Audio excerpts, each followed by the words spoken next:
All right, ladies and gentlemen, welcome back to Raiders Daily. My name is Jackson. I post daily Raiders content, so hit that like button, hit that sub button if you guys enjoy it.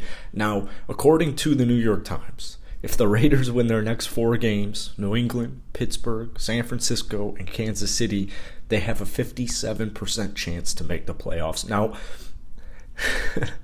it's tough because they just lost to the Lambs, and that was an absolutely brutal, absolutely devastating, heart-wrenching loss. And, the weeks leading up to it, myself along with a lot of you guys, I was feeling very optimistic. I was feeling that the offense was finally clicking. They put up 27 against the Chargers. They put up 40 against Seattle. They put up 22 against Denver. It's not like it was 4 perfect quarters of football in each of those 3 victories, but they found ways to win. And that's been the biggest thorn in the Raiders' side this season is they haven't been able to close out games. I almost prefer when the Raiders are losing the football game because I feel like they finally have a chip on their shoulder, and it just kind of pushes them to the extra level. I cannot believe that loss to the Rams went the way it did. I mean, that was something that we will probably never see again. And if we do, it will be in a very long time from now. But, being realistic, I genuinely think with the way the NFL is, or the AFC I should say, I genuinely believe that 9-8 gets you into the playoffs. The good news for the Raiders is, there's teams ahead of them like the Chargers, who I'm not sold on. They're currently playing the Dolphins. That's a big-time game. Hopefully they get that loss. There are teams ahead of them like New England, where you're going to play them this upcoming Sunday, right? 7 days from now. The Jets I'm just not sold on in any way, shape, or form. I really think the Jets finish with maybe even 8 victories. They're currently 7-6, but some good news today, like the Browns lost, the Steelers lost. The Jaguars are currently tied with Las Vegas, and they have the tiebreaker due to a game a couple of months ago, or a couple of weeks ago, exactly a month ago. My issue isn't that the Raiders won't have the ability to go 9-8. It's just it seems inconceivable given how they've been playing recently. I mean, when we look at this past game, Josh McDaniels is shooting himself in the foot. But I will say this. I don't think it matters. The Raiders have already won too many games this year in order for Josh McDaniels to get fired. It seems pretty unrealistic that Josh gets fired even if they lose the next 4. Maybe if they got blown out 40-0 in each of those 4 games, but the amount of money they put in, it seems like all the moves they made, getting Davante Adams, I highly, highly doubt that the Raiders fired Josh McDaniels. Unless the Raiders won like 2 or 3 games this season, I don't think it happens. However, a quarter of NFL coaches these days get fired in their first season, so it's not all that unrealistic, but with Davis, I just don't see him pulling that trigger. And then you have the Derek Carr debate. Derek's been having a very, very up and down season thus far. He had probably the worst game of his entire NFL career this past week against the Rams, and the Rams were missing critical defense players, guys like Aaron Donald. You put up 16 points on him. If Derek Carr didn't have that interception at the end of the first half, which I don't know what in the world he was thinking. There's something with Derek Carr where he hates taking sacks, and he just sometimes throws that ball up there. I really don't know what he was doing throwing that ball in triple coverage.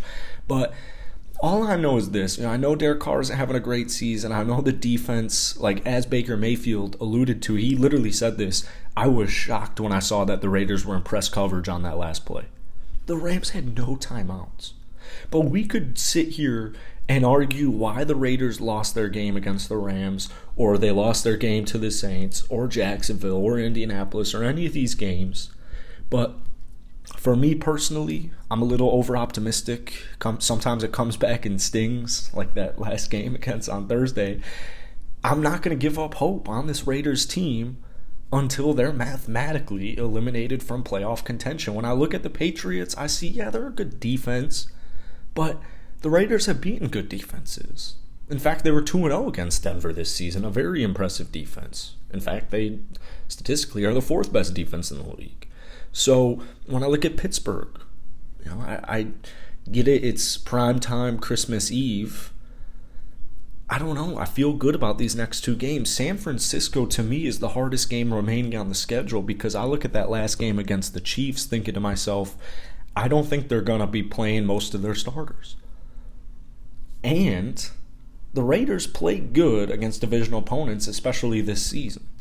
So to me, I feel so I feel so weird saying this, but at worst, I feel like the Raiders will go 3-1 on the season. San Francisco's a really interesting team because they dismantled Tampa Bay today.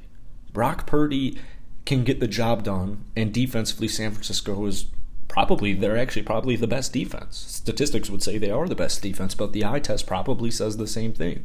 So you're going up against some good defenses. I don't know, though. I know that it just logically doesn't make any sense, but I keep going back to last year. When they won 4 straight games to finish the season, when they were sitting at 6-7, it didn't make much sense in the head that the Raiders were going to win out and make the playoffs. And I get that if they win out, 57% is still a little better than a coin flip. But I can't give up, man. I cannot give up. I like the direction the defense has been trending in. I like it. They had given up 3 points to the Rams up until the last 3 or so minutes of the football game. They gave up 20 to Justin Herbert. Yeah, the Seahawks game, you gave up 34. They gave up 16 to Russell and the Denver Broncos. So, I don't know what's going on with the defense. Sometimes I don't know what's going on with anything in the Raiders, but I'm not going to give up hope. I really want to hear from you guys. What do you think realistically the Raiders' chances are to make the playoffs? I'll go first. I'll say realistically probably 10%, because you have to win those last 4 games, obviously. But truthfully, the way the NFL is looking, not only in the AFC but also the NFC, these wild card teams at the bottom, they're starting to choke, man. I have zero faith in the Jets. I have zero faith in the Chargers. I have zero faith in the Jaguars. All you can control is your games. So, the way I see it, and we'll conclude with this, if you beat New England, if you beat Pittsburgh, you're back riding a little bit of a win streak, right? You've won 2 games. You've beaten 2 rival teams that you need to beat in the AFC. You hope to use that momentum and win a big-time game against San Francisco. And then the last week against Kansas City, you control what you can control and you get that victory. Regardless, though, I understand, losing ideally if you want a better draft pick, losing the last 4, going 1 of 3 or whatever is the best route. But I want to go into next season with the momentum because I know that the Raiders started the season 2-7, but if we rewind to just 1 week ago, we were 5-7, and that's not a good record, but the momentum was back on our side. So I want to go, regardless of what happens, I want to go into the upcoming offseason with the momentum on the Raiders side.